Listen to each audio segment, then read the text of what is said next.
Hey everyone, this is Vishal Chaudhary here and you're watching my YouTube channel Illuminator Wish. So today in this video I'm going to explain one of the most important mechanisms of biology as well as bioinorganic chemistry, and that is mechanism of muscle contraction. So before we start we need to know what are muscles, कौन से filaments इस mechanism में involve होते हैं, कौन से ions इस mechanism में इन्वॉल्व होते हैं अगर हम बायोइनऑर्गेनिक पर्सपेक्टिव से देखें, और पूरा मैकेनिज्म कैसे चलता है, will work out that. Okay, so let's start without wasting much more time. So firstly we should be knowing about what are muscles. तो जैसे हम नॉर्मली बॉडी में हम एक हायरार्की देखते हैं कि cells होते हैं, the group of cells makes the tissues, the group of tissues makes the organs, the group of organs makes the organ system, then further organism. So this is the hierarchy which goes in the body. तो ये जो muscles हैं ये similarly इसी type से होते हैं कि मसल्स जो होते हैं they are also made up of tissues are further made up of cells. ठीक है, और जो सेल्स होते हैं मसल्स के वो कुछ इस टाइप के होते हैं, वो लंबे लंबे होते हैं फाइबर की तरह, और बीच में एक सेंट्रल न्यूक्लियस होता है. ठीक है, इसी वजह से हम उसको मसल फाइबर्स भी बोल देते हैं, और बायोलॉजिकल लैंग्वेज में they are known as muscle fibrils. Muscle fibrils are nothing but they are only the cells of muscles. Okay, so these muscle fibrils are made up of further, अगर microscopic level पे और जाएं तो they are further made up of myofilaments. Myofilaments जो होते हैं वो भी दो टाइप के होते हैं, थिक फिलामेंट और थिन फिलामेंट. थिक फिलामेंट मोटे वाला फिलामेंट जिसको हम बोलते हैं मायोसिन. एम से मोटा याद रखना, एम से मायोसिन याद रखना. थिन फिलामेंट जो होता है उसको एक्टिन बोलते हैं. यही दोनों फिलामेंट्स है जिसके ऊपर पूरा मैकेनिज्म मसल कॉन्ट्रैक्शन बेस्ड है. So these two filaments are very very important. ठीक है, अभी ये जो फिलामेंट्स है ये कुछ इस तरीके से अरेंज होते हैं कि एक अरेंजमेंट बनता है, एक स्ट्रक्चर, एक सिंगल यूनिट बनाते हैं मसल के अंदर जिसको हम बोलते हैं सार्कोमियर. ठीक है, sarcomere again is very important क्योंकि जब कॉन्ट्रैक्शन होगी यही सार्कोमियर का जो स्ट्रक्चर है एक सिंगल यूनिट है, इसके लेंथ में डिक्रीज होता है, इंक्रीज होता है. जब कॉन्ट्रैक्शन होगी तो शॉर्टनिंग होगी, और अगर रिलैक्सेशन होगी तो लेंथनिंग होगी. ठीक है, तो मायोसिन और एक्टिन इस तरीके से अरेंज होते हैं कि एक स्ट्रक्चर यूनिट बनता है जिसको हम सार्कोमियर कहते हैं. Now let's talk about the structure of sarcomere. Sarcomere का स्ट्रक्चर जो होता है वो कुछ इस टाइप का होता है. एक यूनिट बनाई यहाँ पे, ठीक है, यहाँ पे एक यूनिट बनाई ये, और ये दो लाइंस बना दी हमने जिनको हम जेड लाइंस बोल देते हैं. ठीक है, और मायोसिन और एक्टिन किस तरीके से अरेंज होते हैं, ये मायोसिन थिक फिलामेंट जो पैरेलली अरेंज होता है. ठीक है, ये मायोसिन हो गया, और सेंट्रली जो एक्टिन अरेंज होता है इस टाइप से, वो ओवरलैप कर रहा होता है, थोड़ा सा उसका एरिया ओवरलैप कर रहा होता है मायोसिन के साथ. ठीक है, तो ये हमारा मायोसिन हो गया. ये पतले वाले जो सारे होंगे ये एक्टिन हो गए. और अभी क्या होता है कि जो सार्कोमियर का स्ट्रक्चर होता है उसमें कुछ बैंड्स होते हैं, कुछ जोन्स होते हैं और कुछ लाइन्स होती हैं. ठीक है, जो बैंड्स होंगे, let's talk about bands first. आप यहाँ से एरिया यहाँ तक देख रहे हो, यहाँ से यहाँ तक क्या है, आपका मायोसिन ही मायोसिन है. ठीक है, और थोड़ा सा पार्ट आपका एक्टिन का भी इस एरिया में आ रहा है, तो इसको हम बोल देते हैं ए बैंड. ठीक है, यहाँ से लेके यहाँ तक का एरिया जिसमें मायोसिन का पूरा फिलामेंट आ रहा है और एक्टिन का थोड़ा सा पार्ट आ रहा है. ठीक है, उसको हम बोल देते हैं A band. A means anisotropic. Anisotropic means different filaments उसमें उस बैंड में आ रहे हैं, they creating a band which is called A band. Similarly एक यहाँ से यहाँ तक और एक यहाँ से यहाँ तक, ये जो बैंड्स होते हैं इनको बोलते हैं हम आई बैंड. क्यों I band? I means isotropic. Isotropic means same, मतलब सिर्फ एक ही टाइप का फिलामेंट इसमें आ रहा है. आप देख सकते हो यहाँ पे सिर्फ एक्टिन ही एक्टिन है इसमें कोई भी मायोसिन तो यहाँ से यहाँ तक है, इतने एरिया में सिर्फ और सिर्फ एक्टिन है. ठीक है, उसको हम बोल देते हैं आई बैंड. अभी ये तो हो गए बैंड्स की बात. एक होता है जोन. ये आप यहाँ पे खाली एरिया देख रहे हो, यहाँ पे भी खाली एरिया देख रहे हो, सिमिलरली यहाँ पे भी खाली एरिया देख रहे हो. ये जो जोन है खाली एरिया, इसमें कोई भी फिलामेंट नहीं आ रहा, so this is not a band first of all. Secondly ये खाली एरिया है, मतलब it's a zone, this is called as H zone. ठीक है, इसको हम एच जोन बोल देते हैं. Next will talk about lines. ये जो मैंने साइड में लाइन्स बनाई है these are called Z lines. तो यहाँ से मतलब एक ये जेड लाइन से शुरू होकर दूसरी जेड लाइन तक, यहाँ तक एक स्ट्रक्चरल यूनिट ऑफ मसल बनता है जिसको हम सार्कोमियर कहते हैं. सिमिलरली अगला यूनिट होगा यहाँ से शुरू, इधर भी अगला यूनिट होगा इधर से. ठीक है, तो एक स्ट्रक्चर यूनिट सार्कोमियर का बनता है. Now will talk about the filaments. ठीक है, जो मायोसिन और एक्टिन, मैं बहुत जोर लगा रहा हूँ कि मायोसिन और एक्टिन जो है वो बहुत इंपॉर्टेंट है मसल कॉन्ट्रैक्शन के मैकेनिज्म में.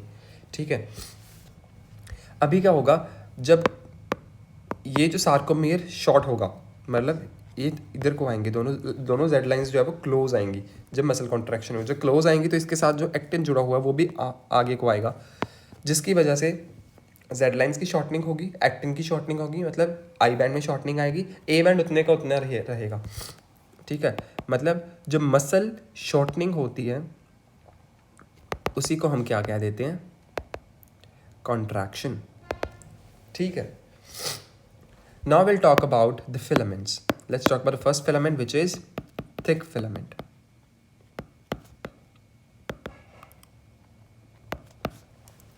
थिक फिलामेंट है जिसको हम क्या कहते हैं, मायोसिन। बहुत इंपॉर्टेंट है, ध्यान से देखना इसको।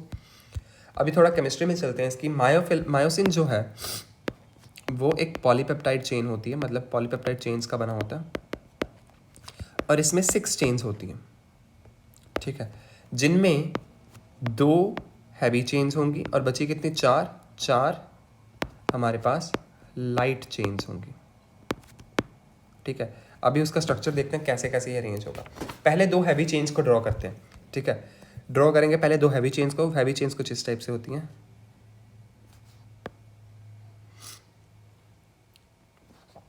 इस तरीके से 2 हैवी चेन्स मैंने ड्रॉ कर दी।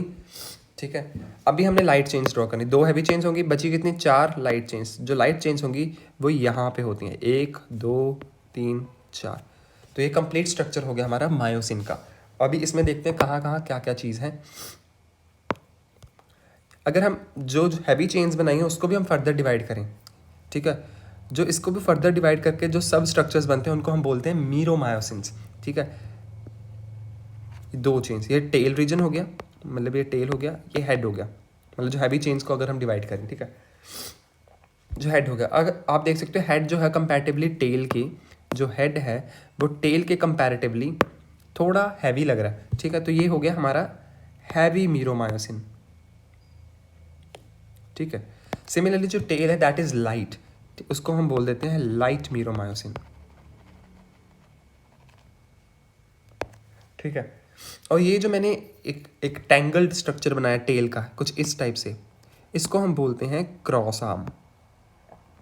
ठीक है, इसको हम बोलते हैं क्रॉस आर्म। अभी हम देखेंगे कि कौन कौन से यहाँ पे एरियाज होते हैं। ठीक है, जो हेड रीजन होता है which is that is very important. इसमें क्या होता है, यहाँ पे एरियाज होते हैं ऐसे। ठीक है, वो एरिया क्या होंगे, these are known as actin binding sites. मतलब मायोसिन के हेड के पास एक ऐसी साइट्स हैं जिसके साथ आके दूसरा फिलामेंट जो एक्टिन है वो आके बाइंड करेगा। So it has actin binding sites. ठीक है, और जो हेड है उसको उसके पास एक प्रॉपर्टी होती है विच इज़ एटीपीएज एक्टिविटी। उसके पास एटीपीएज एक्टिविटी होती है। इन शॉर्ट अगर आपको नहीं समझ आ रहा, सिंपली कि यहाँ पे कुछ साइट्स होती हैं जिसके साथ एटीपी बाइंड करता है, that means ATP binding sites होती हैं। एटीपी आके ज्वाइन कर रखा होता है। जब मायोसिन का हेड फ्री होता है, उसके पास कुछ नहीं होता, तो एटीपी बॉडी से आके उसके साथ बाइंड कर देता है। वो आपको मैकेनिज्म में समझ आएगा कैसे होगा। ठीक है, और इसके पास एक एंजाइम होता है जो एटीपी को निकालने का काम करेगा। वो क्या होगा, एंजाइम होता है that is known as myosin ATPase. तो ये एंजाइम भी इसके पास होता है। ठीक है, एक सिंगल यूनिट, एक यूनिट जो मोनोमेरिक यूनिट होती है, जो मायोसिन की हैवी चेन को हमने डिवाइड करके बनाई, दैट इज मीरोमायोसिन। ठीक है, हेड और टेल को, हेड वाला रीजन हैवी मीरोमायोसिन हो गया, टेल वाला रीजन इज लाइट मीरोमायोसिन। ठीक है, यहाँ पे 4 लाइट चेन्स होती हैं और जो बड़ी बड़ी मैंने बनाई है क्रॉस आर्म के साथ वो हमारी हैवी चेन्स होंगी 2। हेड के पास एक्टिन बाइंडिंग साइट्स होंगी, जिसके मतलब वहाँ पे आके एक्टिन जो है बाइंड करेगा। एटीपी लगा होगा उसके साथ, हेड के साथ एटीपी लगा, तो एक एंजाइम और होता है उसके पास which is called myosin ATPase. Myosin ATPase क्या करता है, एटीपी को तोड़ने का काम करता है जब उसने बाइंडिंग करवानी है। ये क्यों होता है, एक बात हमेशा याद रखना, जब कॉन्ट्रैक्शन होगी एक्टिन और मायोसिन 2 जो फिलामेंट्स हैं उनको, उनकी बाइंडिंग बहुत ज़रूरी है। जब तक वो बाइंड नहीं करेंगे तब तक उनकी जो कॉन्ट्रैक्शन वो नहीं हो पाएगी। ठीक है, so for contraction it is very important कि दोनों जो फिलामेंट्स हैं they get combined with each other, they get binds with each other, right.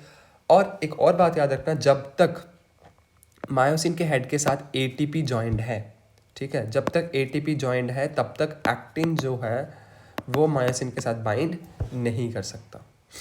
ठीक है, क्यों, क्योंकि जब एटीपी उसके साथ जॉइंड है तो मायोसिन की एफिनिटी बहुत कम होती है कि वो एक्टिन के साथ बाइंड कर जाए, ऑलमोस्ट इम्पॉसिबल। ठीक है, तो कॉन्ट्रैक्शन के लिए, बट हम कह रहे हैं कि अगर एटीपी लगा हुआ है तो वो बाइंड नहीं कर सकता, क्यों? क्योंकि एफिनिटी बहुत कम है। बट कॉन्ट्रैक्शन के लिए एक्टिन को बाइंड करना ही पड़ेगा मायोसिन के साथ, बट एटीपी के कारण वो कर नहीं पा रहा, ठीक है। तो ये सब कुछ कैसे होता है, बाइंड कॉन्ट्रैक्शन कैसे होती है वो हम देखेंगे, वो सारा मैकेनिज्म है, ठीक है। ये तो होगी बात मायोसिन की। Let's talk about thin filament. ये भी थिक फिलामेंट की बात करी पहले हमने मायोसिन की। Now will talk about thin filament which is actin, ठीक है। नाउ याद रखना कि जो एक्टिन है, जो फिलामेंट है, again that's a complete protein only है, राइट। सो ये 3 टाइप के प्रोटीन से बना होता है, ठीक है। एक्टिन जो है 3 प्रोटीन से बना होता है। कौन कौन से? F actin, then we have tropomyosin, then we have troponin, ठीक है। ट्रोपोनिन एक स्पेशल प्रोटीन होता है, ठीक है, वो आगे आपको बताऊंगा कैसे होता है। जब ये तीनों प्रोटीन आके मिल जाते हैं तब हमारा एक्टिन का फॉर्मेशन होता है, एक्टिन बनता है। अगर हम बॉडी में जनरली देखें, इनिशियली जो एक्टिन होगा ना वो इनएक्टिव फॉर्म में घूम रहा होगा बॉडी में। किस फॉर्म में? Inactive form. वो इनएक्टिव फॉर्म जो होते हैं वो ग्लोबुलर होती है, ठीक है। ऐसे ग्लोबुलर फॉर्म, ग्लोब्यूल्स होंगे उसके गोल गोल, ठीक है। तो वो इस तरीके से घूम रहा होगा। ग्लोबुलर स्ट्रक्चर तो हम इसको बोल देंगे जी एक्टिन, ठीक है। वो इनएक्टिव होगा। अभी क्या होगा, यहाँ पे आयन रोल प्ले करेगा अपना, which is magnesium 2 positive. Note this point, magnesium 2 positive की प्रेजेंस में जो जी एक्टिन है वो क्या हो जाता है, उसमें पॉलीमराइजेशन हो जाती है, वो पॉलीमराइज कर जाता है, ठीक है। पॉलीमराइज करने के साथ ही वो कुछ इस टाइप का स्ट्रक्चर बनाता है, ऐसे ग्लोब्यूल्स जुड़ जुड़ के एक लंबा सा फाइबर बना देते हैं इस तरीके से।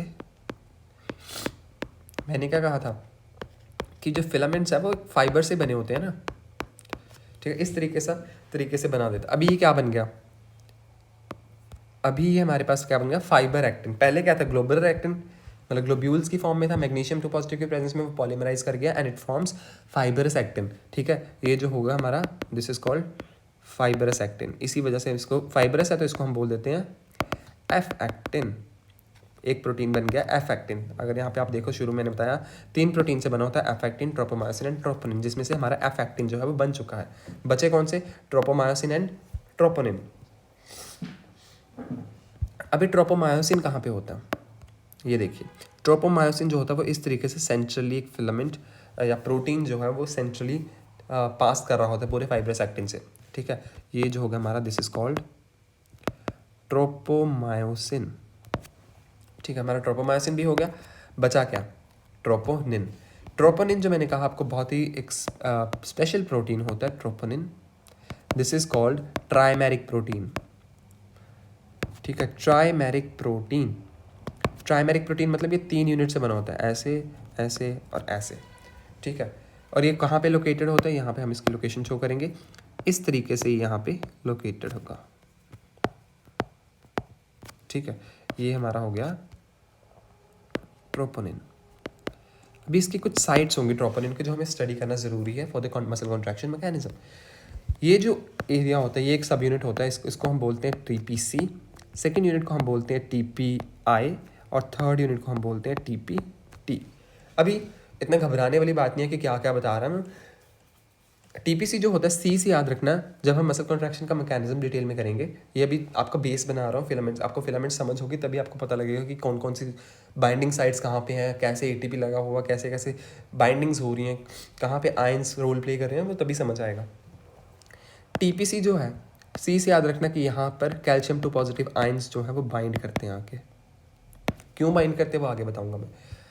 आई से याद रखना, TPI जो सेकेंड यूनिट है, ये क्या करती है, ये इनहिबिट करती है। आई से इनहिबिट किसको? मायोसिन को या एक्टिन को, उल्टा बोल दो।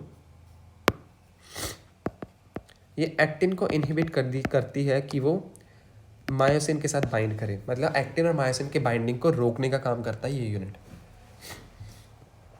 Next is TPT। जो T है, ये जो ट्रोपोनिन प्रोटीन है, इसने ये पूरे स्ट्रक्चर के साथ भी तो जुड़ना है। किससे जुड़ेगा? इस यूनिट से, ठीक है। इस यूनिट से वो जुड़ेगा, ठीक है। इसी वजह से ये जो यूनिट है T, ये क्या काम करती है? बाइंड्स। ये जो ट्रोपोनिन है उसको, किसके ऊपर ट्रोपोनिन लगा हुआ है? ये जो येलो लाइन मैंने यहाँ पे बनाई है, ये जो yellow line, this is tropomyosin. मतलब ट्रोपोनिन को ट्रोपोमायोसिन के साथ बाइंड करने का काम कौन करती है, ये यूनिट। ठीक है, सो आई होप ये 3 प्राइमरी प्रोटीन के बारे में आपको प्रॉपर्टीज इसकी पता चल गई होंगी। अभी देखो ट्विस्ट यहाँ पे ये है, जैसे मायोसिन के अंदर एटीपी लगा हुआ है, तो मायोसिन की एफिनिटी बहुत कम है कि वो एक्टिन के साथ आके बाइंड करे, क्योंकि एटीपी लगा हुआ। ठीक है, जब तक एटीपी लगेगा तब तक मायोसिन और एक्टिन बाइंड नहीं कर सकते। सेकेंडली, वो तो चलो मायोसिन की बात हुई, अगर हम एक्टिन की यहाँ पे बात करें, ये स्ट्रक्चर की, यहाँ पे ट्रोपोनिन लगा हुआ। ट्रोपोनिन के नीचे साइड्स होती हैं कुछ, जिसके साथ आके मायोसिन बाइंड करेगा। दैट मीन्स अगर एक्टिन है, एक्टिन के साथ आके मायोसिन ने बाइंड करना है, एक्टिन है उसके साथ मायोसिन आके बाइंड करेगा, तो एक्टिन के पास कौन सी साइड्स होंगी, मायोसिन बाइंडिंग साइड्स। ठीक है, उल्टा होता है। और जो मायोसिन है, मायोसिन के पास, मायोसिन किसके साथ अटैच करेगा, एक्टिन के साथ अटैच करेगा, तो उसके पास कौन सी साइड्स होंगी, एक्टिन बाइंडिंग साइड्स। ठीक है, इस तरीके से इसके पास साइड्स होती हैं। तो जो ट्रोपोनिन है, ट्रोपोनिन के एक्चुअली नीचे साइट होती है, कौन सी, यहाँ पे इसके नीचे साइट होगी मायोसिन के साथ बाइंड करने वाली साइट, मतलब उसके पास मायोसिन बाइंडिंग साइट होगी। तो अभी देखो वो जो साइट है एक्टिन के पास, जो मायोसिन बाइंडिंग साइट है, वो भी मास्क्ड है। ठीक है, क्योंकि उसके ऊपर बैठा हुआ है वो, इसको हिलाना पड़ेगा हमें बाइंडिंग के लिए। बाइंडिंग के लिए हमें ट्रोपोनिन को थोड़ा हिलाना पड़ेगा, ताकि जो साइट्स हैं ट्रोपोनिन के नीचे, जो बाइंडिंग साइट्स हैं, मायोसिन के साथ बाइंड करने वाली साइट्स हैं, वो ओपन हो जाए। सिमिलरली जो मायोसिन है उसके पास एटीपी है, वहाँ से एटीपी को हटाना पड़ेगा। ठीक है, मायोसिन के पास क्या है, एटीपी, और एक्टिन की साइट्स जो हैं वो कवर है या मास्क्ड है। क्यों, किससे, ट्रोपोनिन की वजह से। मतलब ये दोनों चीज़ों को हटाना पड़ेगा, मतलब एटीपी को हटाना पड़ेगा और ट्रोपोनिन को हिलाना पड़ेगा। ठीक है, ये सारा काम कौन करता है, ठीक है, ट्रोपोनिन को हिलाना, ताकि जो साइट्स हैं बाइंडिंग साइट्स वो अनकवर हो जाए, अनमास्क हो जाए। और सिमिलरली जो मायोसिन उसके पास एटीपी है, एटीपी को हटाना पड़ेगा तभी बाइंडिंग पॉसिबल है, अदरवाइज नहीं। ठीक है, तो ये सारा काम बॉडी में कौन करता है, ब्रेन। ठीक है, तो एक सिग्नल आएगा, ठीक है, सिग्नल आएगा तभी ये सब कुछ पॉसिबल है, अदरवाइज नहीं। तो जब मसल कॉन्ट्रैक्ट कर रहा होता है उस टाइम पे ब्रेन से सिग्नल आएगा। ठीक है, ब्रेन से बेसिकली नर्वस सिस्टम से हमारा सिग्नल आएगा। नर्वस सिस्टम भी 3 टाइप के होते हैं, CNS which is central nervous system, peripheral nervous system, and ANS which is autonomic nervous system. ठीक है, तो नर्वस सिस्टम से हमारा सिग्नल आता है, और बॉडी के अंदर सिग्नल जो होता तो इलेक्ट्रिकल सिग्नल ही है, but that is in the form of nerve impulse. ठीक है, नर्व इम्पल्स की फॉर्म में वो सिग्नल आता है। ठीक है, जब नर्व इम्पल्स की फॉर्म में वो सिग्नल आएगा, कौन लेके आएगा, न्यूरॉन्स, जो ब्रेन सेल्स होंगे न्यूरॉन्स, वो लेके आते हैं नर्व इम्पल्स की फॉर्म में सिग्नल, और सीधा वो नर्व इम्पल्स किसके पास लेके जाते हैं, मसल सेल के पास। ठीक है, तो मसल सेल के पास वो सिग्नल जाके पहुंच जाता है। तो अभी मैकेनिज्म यहाँ पे हमारा स्टार्ट होगा, सिग्नल आ गया, यहाँ से मैकेनिज्म शुरू हो जाता है। ठीक है, तो अभी मैं यहाँ पे बनाऊंगा मसल का सेल। ठीक है, मसल का सेल कुछ इस तरह का होता है, जैसे हमारे नॉर्मल सेल्स हैं उसके ऊपर प्लाज्मा मेम्ब्रेन होती है, मसल के सेल के ऊपर जो प्लाज्मा मेम्ब्रेन होती है वो कुछ स्पेशल टाइप की होती है, जिसमें ऐसी छोटी छोटी इन्वेजिनेशंस होंगी, अंदर को डिप्रेशन से होंगे ऐसे, और इसकी प्लाज्मा मेम्ब्रेन, क्योंकि इसमें डिप्रेशन है, कुछ स्पेशल बन जाते हैं, तो इसकी प्लाज्मा मेम्ब्रेन, मसल सेल की प्लाज्मा मेम्ब्रेन को हम सार्कोलेमा बोल देते हैं। क्या बोल देते हैं, सार्कोलेमा। ठीक है, अभी देखो ये ना ध्यान साथ साथ में समझना, ब्रेन से सिग्नल आया in the form of nerve impulse, कौन लेके आया, न्यूरॉन, कुछ इस टाइप का न्यूरॉन होता है, ये न्यूरॉन सेल है हमारा जो ब्रेन से आया है, ये सिग्नल लेके आया है। यहाँ पे डेंड्राइट्स होंगे, यहाँ पे सिनेप्सिस बनती हैं, सिनेप्सिस मतलब ये जंक्शन बनता है, ये न्यूरॉन है और ये मसल है, ये यहाँ पे एक जंक्शन बनता है जिसको बोलते हैं न्यूरो मस्कुलर जंक्शन। ठीक है, इसको हम बोलते हैं न्यूरोमस्कुलर जंक्शन। ये क्या लेके आता है, नर्व इम्पल्स लेके आता है, सिग्नल। अभी जो नर्व इम्पल्स है, nerve impulse basically signal, electrical signal होता है, बट इसको रिलीज कैसे करते हैं, in the form of chemicals. तो यहाँ पे केमिकल रिलीज होता है। ठीक है, यहाँ पे केमिकल्स रिलीज होते हैं। ठीक है, न्यूरॉन जो है यहाँ से सिग्नल लेके आया, केमिकल रिलीज करा, वो केमिकल जो होता है उसको हम बोलते हैं न्यूरॉन ट्रांसमीटर। न्यूरोट्रांसमीटर मतलब न्यूरॉन में से एक सिग्नल लेके आने वाली चीज़, जिसको हम न्यूरोट्रांसमीटर बोलते हैं। और ये केमिकल का नाम होता है acetyl choline. This is very important. Acetyl choline जो है वो एक न्यूरोट्रांसमीटर, एक केमिकल होता है जो सिग्नल लेके आता है। ठीक है, अभी देखो सिग्नल आया, ये केमिकल है, वो केमिकल वहाँ पे उसने छोड़ दिया आके न्यूरोमस्कुलर जंक्शन पे। ये यहाँ पे जो खड्डा सा बना होता है ना, इसको हम बोलते हैं सिनेप्टिक क्लेफ्ट। ठीक है, सिनेप्टिक क्लेफ्ट मतलब ये यहाँ पे इतना वाला एरिया, सिनेप्टिक क्लेफ्ट में आके वो छोड़ देता है केमिकल्स, जिसको हम न्यूरोट्रांसमीटर बोलते हैं। न्यूरोट्रांसमीटर कौन सा है? Acetyl choline. ठीक है, अभी केमिकल रिलीज़ करा तो वही आगे क्या, जो ये केमिकल रिलीज़ करा है, ये यहाँ पे मसल सेल्स के ऊपर, जो उसकी प्लाज्मा मेम्ब्रेन होते हैं उसके ऊपर कुछ रिसेप्टर्स होते हैं इस टाइप के। ठीक है, रिसेप्टर जो रिसीव करने का काम करते हैं। ये जो केमिकल्स हैं ये यहाँ पे रिसीव होते हैं। ठीक है, यहाँ पे रिसीव होते हैं और इसके साथ बाइंडिंग करना शुरू कर देते हैं। जब ये केमिकल्स रिसेप्टर के साथ बाइंड कर गए, ठीक है, और ये पहली बात, ये जो हमारा रिसेप्टर है इसको हम बोलते हैं निकोटिनिक। एसिटाइल कोलिन को बाइंड कर रहे हैं ना, तो इसको बोलेंगे निकोटिनिक एसिटाइल कोलिन रिसेप्टर। ठीक है, जब ये बाइंड कर जाते हैं तो मसल सेल की जो प्लाज्मा मेम्ब्रेन होती है, इसके अंदर कुछ गेट्स होते हैं ऐसे। आपने फ्लूइड मोज़ेक मॉडल पढ़ा होगा, इसके अंदर कुछ गेट्स होते हैं, प्रोटीन्स कह लो चाहे आप। ठीक है, ये बेसिकली होते हैं सोडियम गेट्स। ठीक है, जैसे बाइंडिंग होती है एसिटाइल कोलिन की उसके रिसेप्टर के साथ, तो ये जो सोडियम गेट्स होते हैं ओपन अप हो जाते हैं। सोडियम गेट्स ओपन अप होने की वजह से क्या होता है, sodium ion inside the muscle cell चलना शुरू कर देता है। सोडियम आयंस बहुत ज़्यादा इंक्रीज होना शुरू हो जाता है। ठीक है, जब सोडियम आयंस इंक्रीज होना शुरू हो गया, उससे पहले आपको एक बात बताता हूँ कि जो मसल सेल होता है ना, जब हम कॉन्ट्रैक्शन नहीं करें, हम मूव नहीं करें, हम नॉर्मल रेस्ट पे बैठे हुए हैं, तो मसल सेल के अंदर ना नेगेटिव पोटेंशियल होता है, नेगेटिव चार्ज होता है, नेगेटिव पोटेंशियल। ठीक है, इसको हम बोलते हैं रेस्टिंग पोटेंशियल। ठीक है, नेगेटिव है तो अभी ये किस स्टेट में है? पोलराइज्ड स्टेट में। जब हमारी मसल रेस्ट पे है तो इनसाइड द मसल क्या होता है? पोलराइज्ड स्टेट मेंटेन होती है।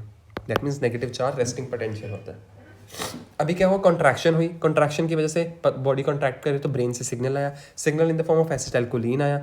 एसिटाइल कोलिन ने रिसेप्टर के साथ बाइंड करा, रिसेप्टर के साथ बाइंड करने के साथ ही सोडियम गेट्स जो हैं, ये हमारे पास सोडियम गेट्स हैं। सोडियम गेट्स क्या करके ओपन करके, जिसकी वजह से अंदर को सोडियम आयंस इन्फ्लक्स होना शुरू हो जाएगा। इसको हम बोलते हैं इन्फ्लक्स ऑफ सोडियम। ठीक है, सोडियम आयंस बढ़ना शुरू हो गए। और ये जो मैंने ऐसे इन्वेजिनेशन बनाई है ना अंदर को, इसको हम बोलते हैं टी ट्यूब्यूल सिस्टम। टी बना ना यहाँ पे, देखो यहाँ पे टी बन रहा है, इसको हम बोलते हैं टी ट्यूब्यूल सिस्टम। ठीक है, और इसका फ़ायदा ये होता है जब सोडियम अंदर आता है ना, तो इन इन्वेजिनेशन की वजह से वो सोडियम और अंदर तक जाना शुरू हो जाता है। और जब तक कॉन्ट्रैक्शन रहेगी मसल के अंदर, सोडियम आयंस अंदर आते रहेंगे। क्यों आते रहेंगे? क्योंकि रिसेप्टर के साथ हमारा न्यूरोट्रांसमीटर जो सिग्नल है वो बाइंड करके रखा हुआ। ठीक है, अभी क्या होता है, जैसे नॉर्मल सेल्स के अंदर एक ऑर्गेनेली होती है एंडोप्लाज्मिक रेटिकुलम। सिमिलरली जो मसल सेल की एंडोप्लाज्मिक रेटिकुलम होती है, मान लो मैं यहाँ पे बना दिया अंदर को, उसको हम बोलते हैं, वो स्पेशल होती है, उसको हम बोलते हैं सार्कोप्लाज्मिक रेटिकुलम। और ये क्यों स्पेशल होती है? Because this is the reservoir for calcium two positive ions. इसके अंदर भर भर के कैल्शियम टू पॉजिटिव आयंस होते हैं। ठीक है, कैल्शियम टू पॉजिटिव आयंस, भर भर के कैल्शियम टू पॉजिटिव आयंस होते हैं। क्या होता है, जब सोडियम आयंस अंदर आ रहे होते हैं, इतने ज़्यादा सोडियम आयन बढ़ जाते हैं कि नेगेटिव चार्ज जो अंदर, रेस्टिंग पोटेंशियल वाला चार्ज जो है वो अंदर, वो कम होना शुरू हो जाता है। मतलब नेगेटिव चार्ज जो है वो डिक्रीज होना शुरू हो जाता है, पॉजिटिव चार्ज इंक्रीज होना शुरू हो जाता है। ठीक है, पॉजिटिव चार्ज इंक्रीज होना शुरू हो, दैट मीन्स जो पोलराइज्ड स्टेट थी पहले, अभी वो क्या होना शुरू हो गई? डीपोलराइज्ड। और एक सर्टेन लेवल आता है कि मान लो कॉन्ट्रैक्शन चल ही रही है, अभी सोडियम गेट्स ओपन है, सोडियम आ ही जा रहा है, तो एक पॉइंट आएगा कि एक सर्टेन लेवल, जिसको हम थ्रेशोल्ड बोलते हैं, अगर वो लेवल क्रॉस कर गया, मतलब पॉजिटिव चार्ज इतना ज़्यादा बढ़ गया, डीपोलराइजेशन इतनी ज़्यादा होगी कि वो थ्रेशोल्ड को भी क्रॉस कर गई, तो एक इलेक्ट्रिकल सिग्नल जनरेट होता है जिसको हम स्टिमुलस बोलते हैं। ठीक है, वो सिग्नल जो होता है वो स्टिमुलस वो क्या करता है, वो एक जनरेट क्या हो, वो एक another type of potential generate होता है जिसको हम बोलते हैं एक्शन पोटेंशियल। ठीक है, उसको हम बोलते हैं एक्शन पोटेंशियल। मतलब ये जो थ्रेशोल्ड जब क्रॉस कर गई सपोज, तो एक एक्शन पोटेंशियल जनरेट होता है। ठीक है, एक्शन पोटेंशियल बेसिकली एक टाइप ऑफ स्टिमुलस है, और किसको स्टिमुलेट करने का काम करता है। जैसे ही एक्शन पोटेंशियल जनरेट हुआ, वो सिग्नल पहुंचता है सीधा किसके पास, सार्कोप्लाज्मिक रेटिकुलम के पास। जब सार्कोप्लाज्मिक रेटिकुलम के पास सिग्नल पहुंचा, तो सार्कोप्लाज्मिक रेटिकुलम स्टिमुलेट हो गया। उसको लगा कि भाई क्या हो गया सेल के अंदर, मसल सेल के अंदर इतना सारा सोडियम, मेरी तो रेस्टिंग पोटेंशियल नेगेटिव है बट इतना पॉजिटिव क्यों आ रहा है। तो उसको सिग्नल एक्शन पोटेंशियल जब पहुंचता है सार्कोप्लाज्मिक रेटिकुलम के पास, तो इतना सारा जो कैल्शियम उसने भर के रखा होता है, वो देखता है भाई कि सोडियम तो बहुत ज़्यादा इंक्रीज होगा, तो सार्कोप्लाज्मिक रेटिकुलम से कैल्शियम आइंस रिलीज होना शुरू हो जाते हैं। कैल्शियम आइंस जो है वो सार्कोप्लाज्मिक रेटिकुलम रिलीज कर देता है। ठीक है, calcium two positive ions release हो जाते हैं। अभी याद कीजिए, कैल्शियम टू पॉजिटिव रिलीज हो गया। जब मैंने आपको एक्टिन का स्ट्रक्चर बताया था, यहाँ पे देखिए, वहाँ पे मैंने आपको ट्रोपोनिन का स्ट्रक्चर बताया था। ट्रोपोनिन के 3 सब यूनिट होते हैं, जिसमें एक टीपीसी होता है। टीपीसी मैंने सी से याद कहा था, वो कैल्शियम आयन के साथ बाइंड करता है। ठीक है, तो यही जो है अभी हम यहाँ पे उठा के लेके जाएंगे। मसल के अंदर क्या पड़ा होगा,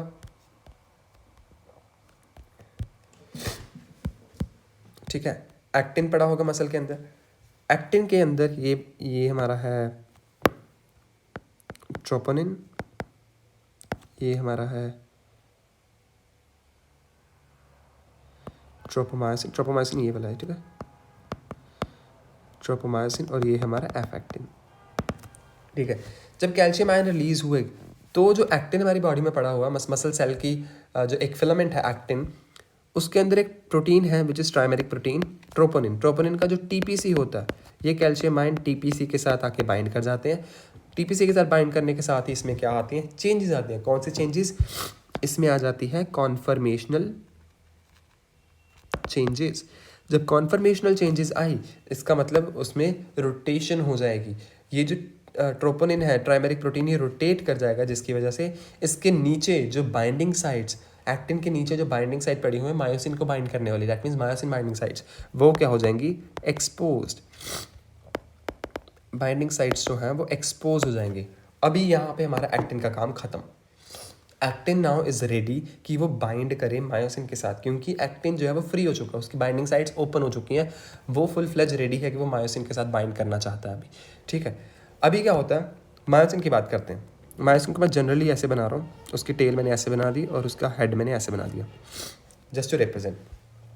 अभी क्या है, मायोसिन के पास एटीपी पड़ा हुआ है। अगर एटीपी पड़ा हुआ है तो मायोसिन अभी एनर्जाइज्ड स्टेट में है। ठीक है, ये भी उसका हेड एनर्जाइज्ड है। ठीक है, एनर्जाइज है, तो जो हमारे पास एक्टिन मैंने ऐसे बना दिया। चलो, अगर एटीपी मायोसिन के साथ ये जुड़ा हुआ, ये मायोसिन है, ये एक्टिन है। अगर एटीपी जुड़ा हुआ है मायोसिन के साथ, तो एक्टिन की एफिनिटी या मायोसिन की एफिनिटी बहुत कम होती है, मतलब ऑलमोस्ट इम्पॉसिबल। तो जो एफिनिटी होगी बाइंडिंग की वो बहुत कम होती है, जिसकी वजह से एक्टिन और मायोसिन जो है वो बाइंड नहीं कर सकते। ठीक है, अभी जब मायोसिन को पता चलता है कि भाई एक्टिन तो रेडी है, एक्टिन की बाइंडिंग साइट्स फ्री हो चुकी हैं, तो मैंने आपको स्टार्टिंग में बताया था कि मायोसिन के पास एक एंजाइम होता है जिसको हम बोलते हैं मायोसिन एटीपीएस। मायोसिन एटीपीएस क्या करता है, इस एटीपी के ऊपर एक्ट करता है, और एटीपी के ऊपर एक्ट करता है, जिसकी वजह से एटीपी की जो है वो ब्रेक डाउन हो जाती है। ATP will convert into ADP plus inorganic phosphate. मैंने कहा था जब एटीपी होगा मायोसिन के साथ तो एफिनिटी 0 होगी, तब तक बाइंडिंग नहीं होगी। अब एटीपी तो रहा नहीं, उसकी स्टेट चेंज होगी, वो भी एडीपी में कन्वर्ट हो गया, इनऑर्गेनिक फॉस्फेट में कन्वर्ट हो गया, जिसकी वजह से क्या है, एफिनिटी जो है फॉर बाइंडिंग वो इंक्रीज करगी, और यहाँ पे एक्टिन आके उसके साथ बाइंड कर गया। ठीक है, this process is known as the formation of cross bridge.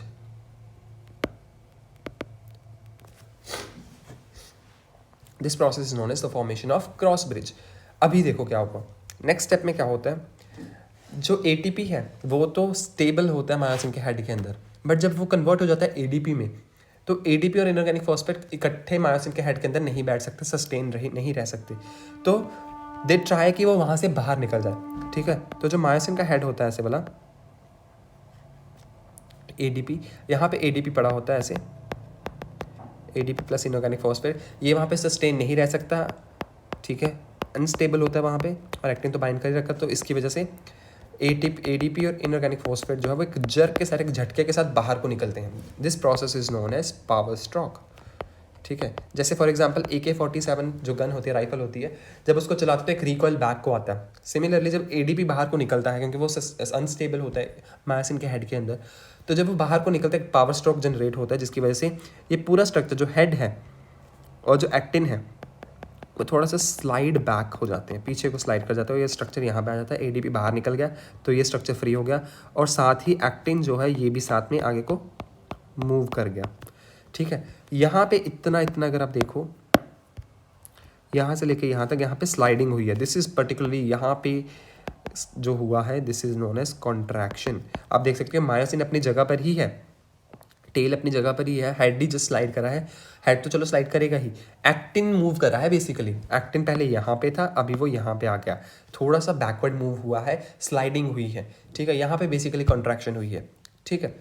पहले जब एडीपी था, अफिनिटी थोड़ी इंक्रीज करी थी, वो बाइंडिंग हो गई थी, उसकी क्रॉस ब्रिज बन गया था, बट अभी एडीपी बाहर ही निकल गया, बाइंडिंग बहुत स्ट्रांग हो गई है, ठीक है। जैसे एडीपी बाहर निकला, बाइंडिंग एफिनिटी बहुत सारा बढ़ गई, बाइंडिंग स्ट्रांग होगी, बट यहाँ पे मैंने एक चीज़ आपको बताई थी कि जब मायोसिन का हेड फ्री रहता है तो एटीपी से वो टॉलरेट नहीं होता, जो बॉडी में एटीपी होता है वो देखता है भाई मायोसिन का हेड तो फ्री पड़ा हुआ है, वाई नॉट कि मैं वहाँ जाके बैठूँ, तो बॉडी में से क्या आता है, एटीपी, एटीपी जब आता है फ्रॉम बॉडी,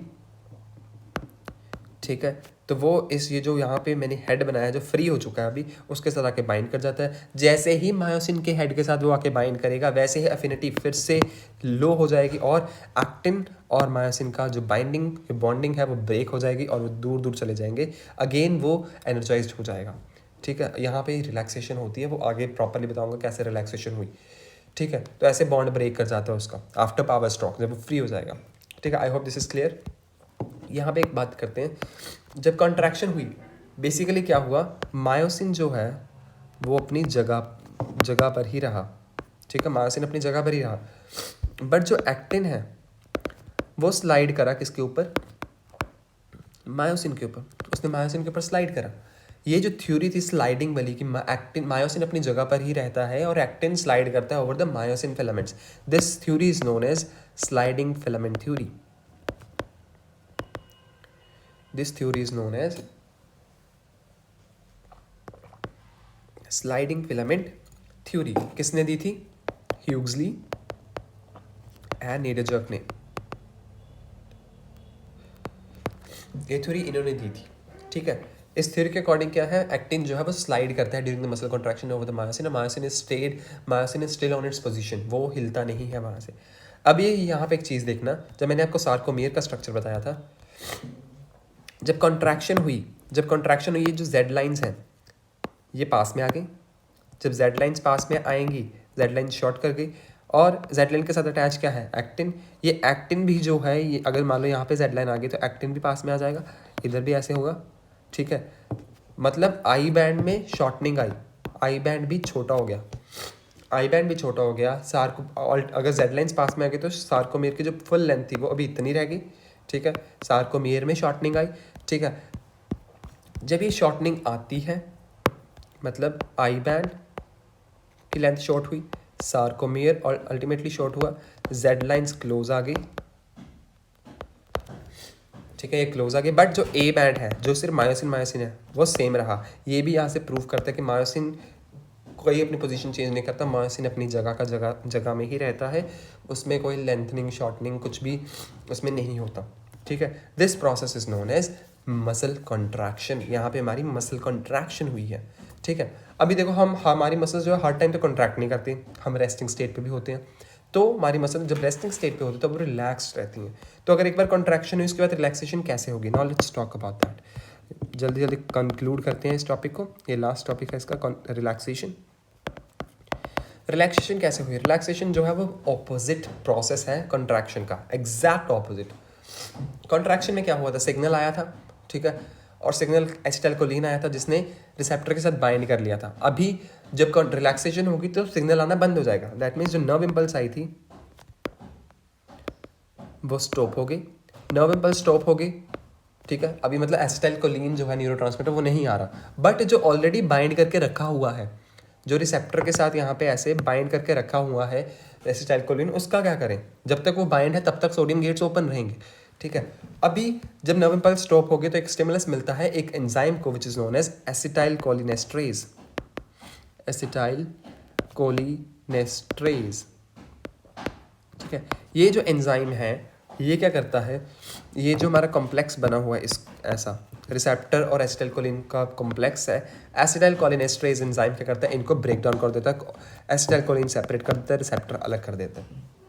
जब दोनों की बॉन्डिंग या बाइंडिंग जो है वो ब्रेक होगी तो सोडियम गेट्स जो पहले ओपन थे, बाइंडिंग की वजह से ओपन थे, अभी बाइंडिंग ब्रेक हो गई तो सोडियम गेट्स क्या हो जाएंगे, बंद हो जाएंगे। सोडियम गेट्स बंद होंगे तो सोडियम आयंस जो अंदर को जा रहे थे वो बंद होंगे, जिसकी वजह से सोडियम आयन मतलब पॉजिटिव चार्ज जो है इनसाइड द मसल सेल वो क्या हो गया, कम होना शुरू हो गया। अल्टीमेटली फिर से जो सोडियम आयंस की वजह से डीपोलराइजेशन हुई थी वो अभी फिर से किस में कन्वर्ट होना शुरू होगी, पोलराइजेशन में।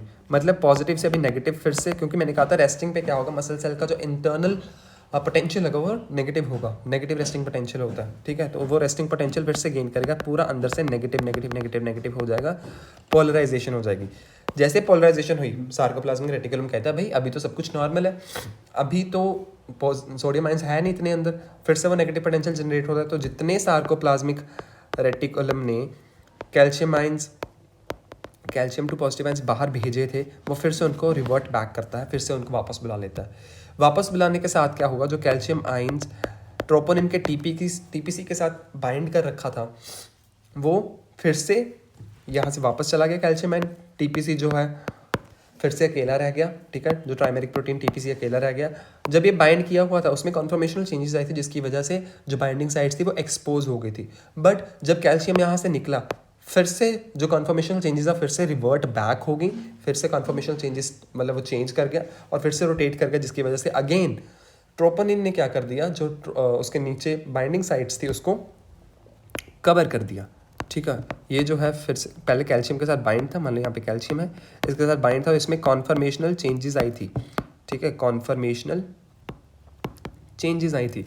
बट जब कैल्शियम आयंस इसमें से निकले, ये खाली हो गया, ये फिर से घूम गया, जिसकी वजह से ये जो एक्टिन प्रोटीन था इसने फिर से अपनी बाइंडिंग साइट्स ट्रोपोनिन ने क्या कर दी, कवर कर दी। कवर होने से क्या हुआ, एक्टिन जो है उसकी बाइंडिंग साइट्स बंद हो गई, एक्टिन की बाइंडिंग साइट्स बंद हो गई। उधर एटीपी जब वो फ्री हुआ था, मायोसिन के केस में जब वो फ्री हो गया था, एडीपी बाहर निकल गया था, तो उसमें फिर से एटीपी आ गया, फिर से बाइंडिंग ब्रेक होगी, एक्टिन की भी साइट्स कवर होगी। तो दोनों की बाइंडिंग साइट्स जो हैं वो अभी नॉट अवेलेबल, वो अवेलेबल नहीं है बाइंडिंग के लिए। अल्टीमेटली मसल क्या यहाँ पे कर जाता है, रिलैक्स, ठीक है। मसल रिलैक्स कर गया, फिर से वो अपने रेस्टिंग पोटेंशियल पे पहुंच जाता है, ठीक है, अपने रेस्टिंग पोटेंशियल पहुंच जाता है, जिसका नॉर्मल रेस्टिंग लेंथ होता है। जैसे मान लो मैं यहाँ सो रहा हूँ या कुछ नहीं कर रहा, जस्ट रिलैक्स होकर बैठा हुआ, मेरी मसल्स कॉन्ट्रैक्ट नहीं करी, उस टाइम पे मसल सेल के अंदर नेगेटिव पोटेंशियल होगा, रेस्टिंग पोटेंशियल होगा, और कोई भी और पोलराइजेशन होगी, डीपोलराइजेशन नहीं होगी। सो this is the mechanism of relaxation also. So this is all about the mechanism of muscle contraction. तो ये इतना ही था, इसको स्टोरी की तरह याद कीजिए। पहले मसल सेल्स के बारे में बताइए, सार्कोमेर के बारे में बताइए, मायोसिन और एक्टिन के स्ट्रक्चर्स को एक्सप्लेन कीजिए। उसके बाद मसल सेल के कैसे मैकेनिज्म शुरू होता है, from the nerve impulse signal आता है, वो कैसे कैसे आगे चेंजेस होते हैं, वो एक स्टोरी की तरह याद किया, देन यू विल अंडरस्टैंड कि कैसा मसल कॉन्ट्रैक्शन का मैकेनिज्म होता है। So this was all about this video. If you have any doubt you can tell me in the comment section below, और if you want some video on some another topic you can also tell me in the comment section below. Until that, thank you so much for watching this video. Thank you.